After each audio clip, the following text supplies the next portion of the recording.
반갑습니다. 디낙TV입니다. 처음 내림 포인트 공략 방법 찾기 세 번째 시간.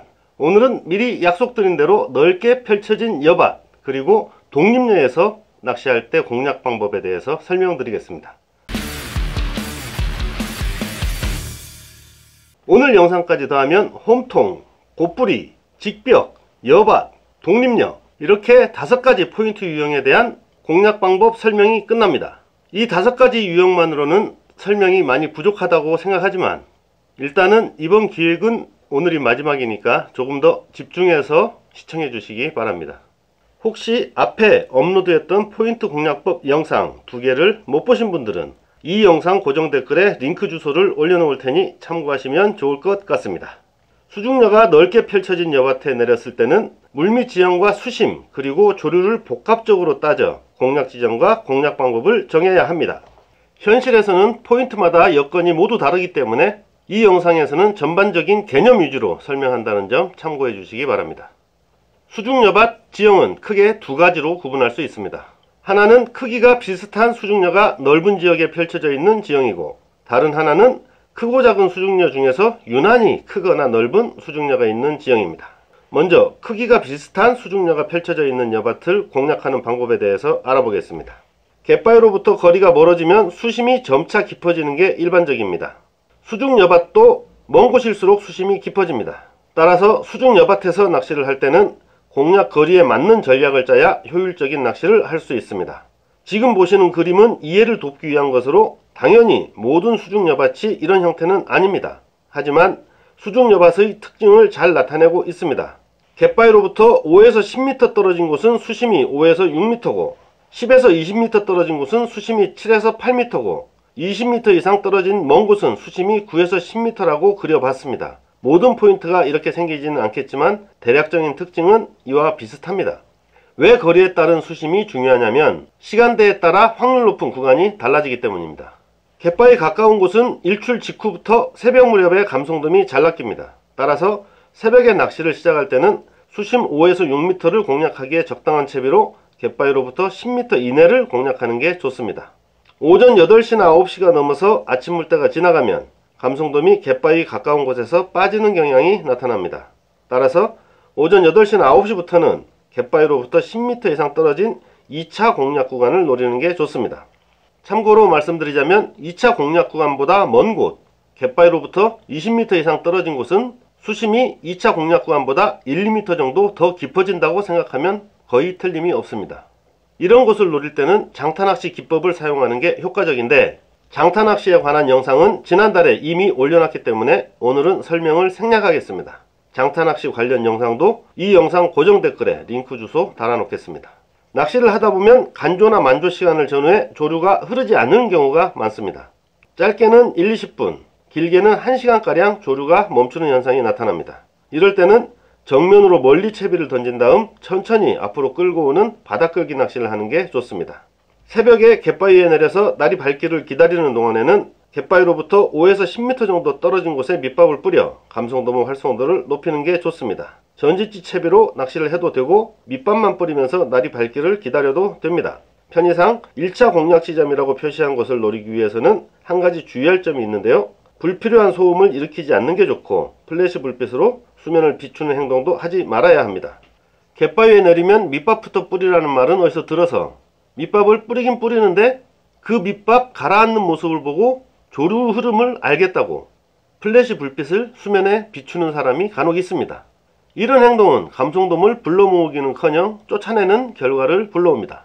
그리고 캄캄할 때 수면에 플래시 비춰봤자 조류 흐름 알 수 없습니다. 그러므로 캄캄한 새벽에 밑밥을 뿌릴 때는 조류 방향 신경 쓰지 말고 전방 5, 6m 정도 떨어진 곳에 밑밥을 뿌리면 알아서 조류를 타고 흘러가서 바닥층에 입질 예상 구역을 만들어 줍니다. 날이 완전히 밝은 다음에는 갯바위로부터 10m 이상 떨어진 구간을 공략하는 게 좋습니다. 편의상 2차 공략 구간이라고 표시한 곳을 공략하기 위해서는 거리도 멀어지고 수심도 깊어지기 때문에 채비를 바꾸는 게 유리합니다. 찌매듭 위치만 옮기는 게 아니라 찌와 수중찌를 한 단계 높은 규격으로 바꿔서 채비를 다시 만들어 사용해야 효율적으로 공략할 수 있습니다. 갯바위에 내려서 낚시를 하다 보면 반드시 한 차례 이상 간조나 만조를 만나게 됩니다. 조류가 흐르지 않는 간조나 만조 시간대에 바닥 끌기를 하기 위해서는 채비를 최소 30m 이상 던져야 하기 때문에 중량이 무거운 찌로 채비를 바꿔서 낚시를 하는 게 유리합니다. 바닥 끌기 기법에 관해서는 자세하게 설명한 영상을 이미 올려놓았기 때문에 여기서는 설명을 생략하겠습니다. 바닥 끌기 영상 링크는 고정 댓글에 남겨놓겠습니다. 지금부터는 크고 작은 수중녀 중에서 유난히 크거나 넓은 수중녀가 있는 여밭지형을 공략하는 방법에 대해 알아보겠습니다.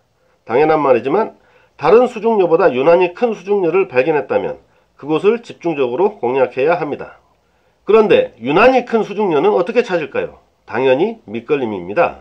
다른 곳에서는 걸리지 않던 채비가 특정한 곳에서 자꾸 걸린다면 그곳에 유난히 큰 수중녀가 있는 것입니다. 모든 수중녀는 다 그렇게 찾는 법입니다.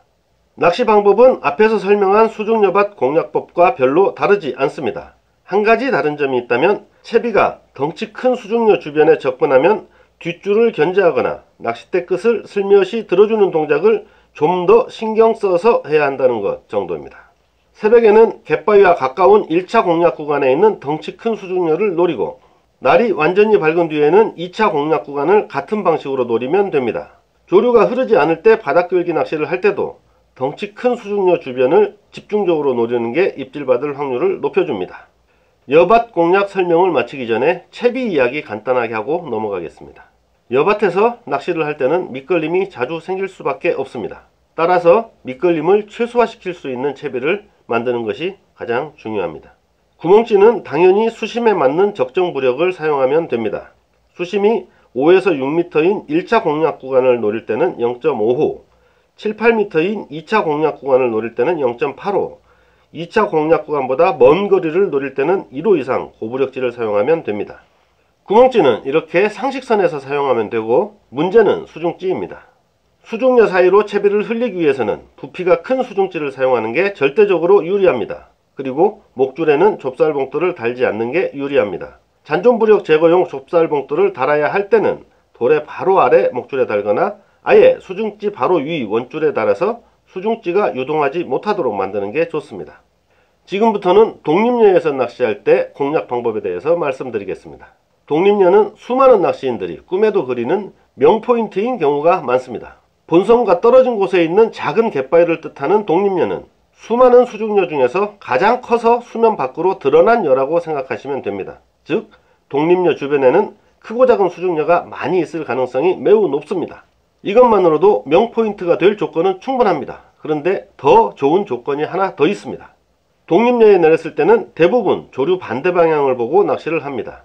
참고로 말씀드리면 조류가 밀려오는 방향에는 파도가 부딪혀 포말이 형성되는 경우가 많은데 이런 곳이 있다면 눈여겨봤다가 나중에 조류 방향이 바뀌었을 때 공략 지점으로 삼으면 좋습니다. 독립여에 부딪힌 조류는 양쪽으로 갈라져서 흐르다가 반대쪽 갯바위 주변에서 다시 만나게 되는데 이때 갯바위 가까운 곳에 조류가 느리거나 거의 흐르지 않는 훈수지대가 형성됩니다. 바로 이 훈수지대가 감성돔 보물창고입니다. 훈수지대를 노릴 때는 독립여에서 뻗어나간 수중턱이 끝나는 지점부터 양갈래로 갈라졌던 조류가 다시 만나는 지점까지를 공략해야 합니다. 밑밥은 특정한 지점보다는 훈수지대 곳곳에 뿌리면 되고 이때 훈수지대와 조류대가 만나는 경계선에도 밑밥을 뿌려 밑밥의 일부가 조류대를 타고 흘러가도록 만들면 멀리 있는 감성돔을 가까이 불러들여서 훨씬 더 좋은 조과를 기대할 수 있습니다.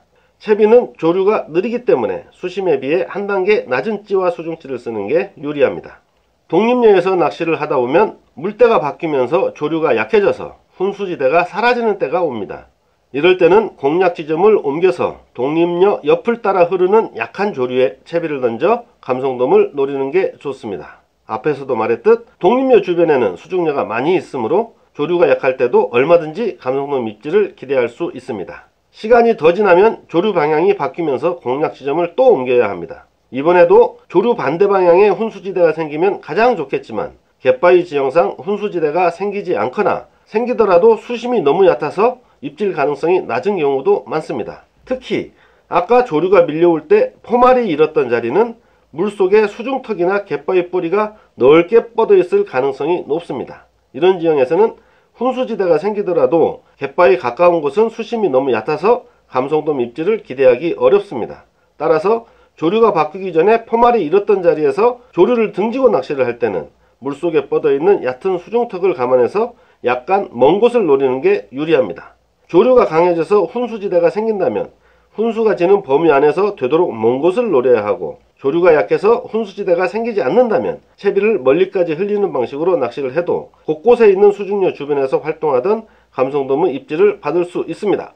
이상으로 넓게 펼쳐진 수중여밭과 독립여에서 낚시할 때 공략 방법에 대해서 알아봤습니다. 오늘 영상 유익하셨다면 구독과 좋아요 그리고 알림 설정까지 부탁드리겠습니다. 오늘도 끝까지 시청해 주셔서 대단히 감사합니다.